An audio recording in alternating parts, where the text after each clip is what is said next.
Welcome to Coffee with Genesis.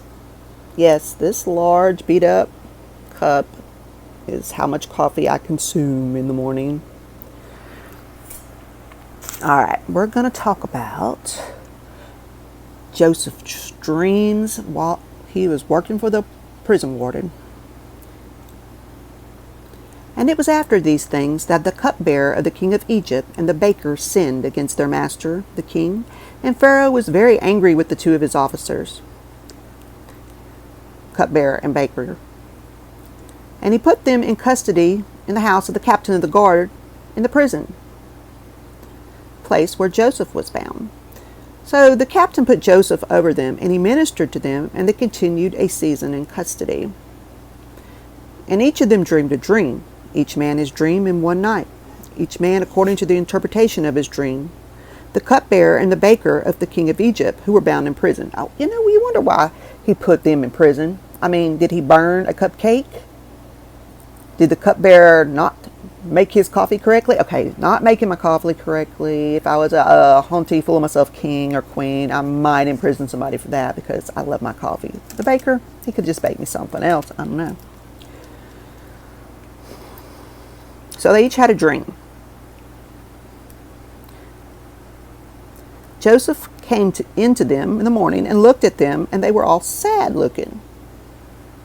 So he asked Pharaoh's officers who were with him in the ward of his master's house, saying, "Why do you look so sad today?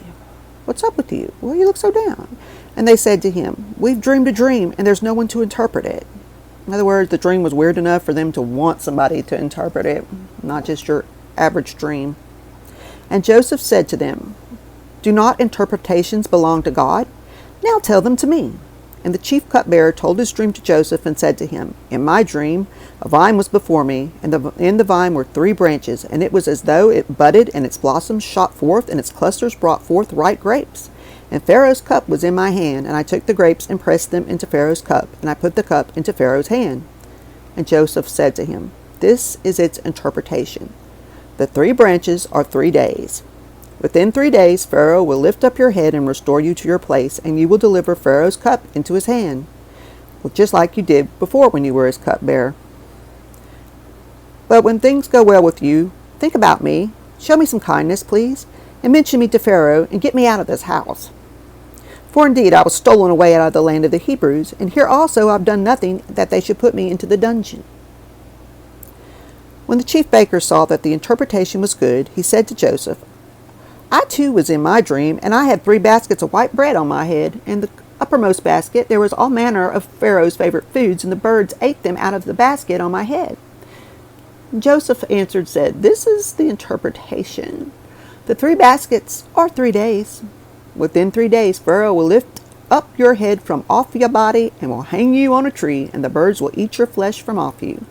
And that happened on the 3rd day, which was Pharaoh's birthday, that he made a feast for all his servants, and he lifted up the head of the chief cupbearer and of the chief baker among his servants.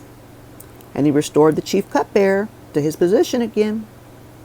And he gave the cup into Pharaoh's hand, but he hanged the chief baker, as Joseph had interpreted to them. But the chief cupbearer did not remember Joseph, but forgot him. This tells how finicky this Pharaoh guy is. I mean, this baker, okay, he really must have not liked him for some reason. He must have really done something to get himself hung up on Pharaoh's birthday when he should have been baking Pharaoh a birthday cake. And that concludes this morning's Morning Coffee with Genesis.